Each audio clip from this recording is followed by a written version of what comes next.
Dear Siddha, as you move through life, the world will weigh heavily upon you. Most specifically, the weight of the world's opinions about you. For many years, you will not notice the effect that it has upon you.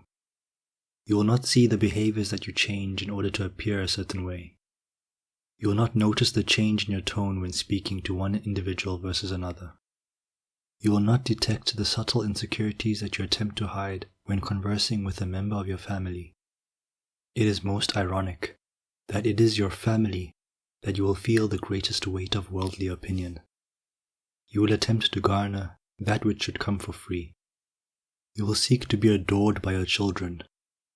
You will attempt to appease them through behavioral and monetary means. You will attempt to show kindness to them, even when you feel it is not warranted.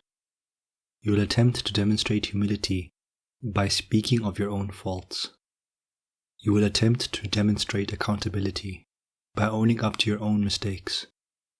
And though this will seem noble to you, it will create within you a heavy wind of resentment when your demonstrations do not have the effect that you hoped for. No matter how good you may try to be, once they reach a certain age, they will never again view you as they once did. They will belong more to the world than to you. When they were young, they longed for your attention. When they grow up, you will long for theirs. And both of you will be imperfect with your timing. They will say some things to you that will bring you great joy. They will say other things to you that will make you doubt that they are your children.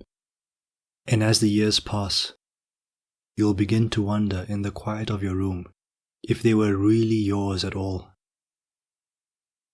Your spouse will have your best interest at heart, but you will reach a quiet compromise in which little is truly said.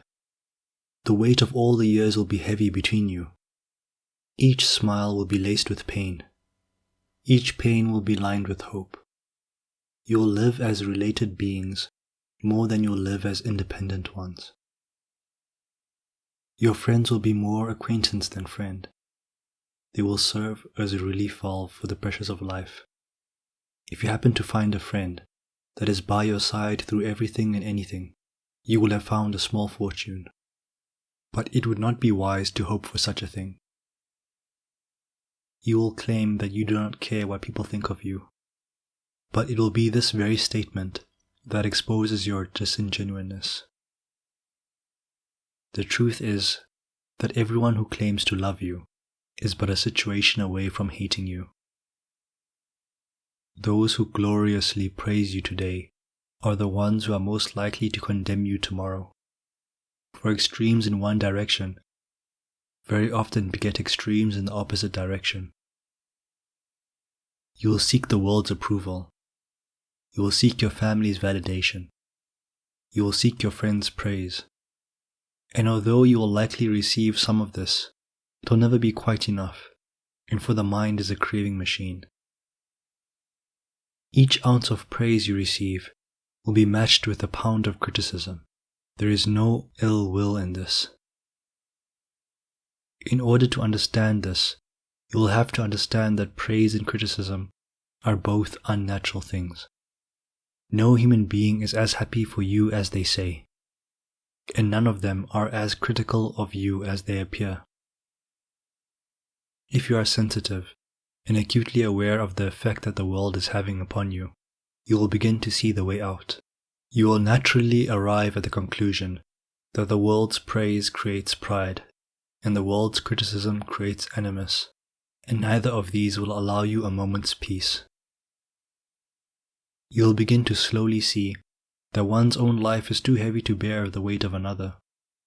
You will come to see that human beings are caught in a struggle to survive.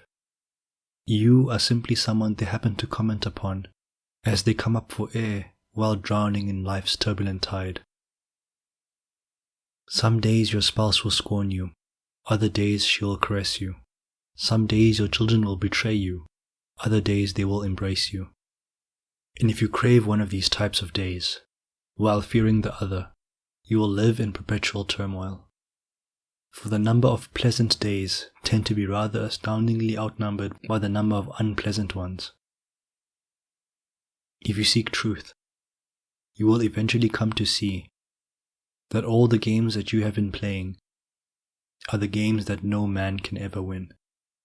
In seeing this, you will one day quietly leave all the games behind, and perhaps you will for the first time in your life be able to watch and interact with all humans in peace and freedom.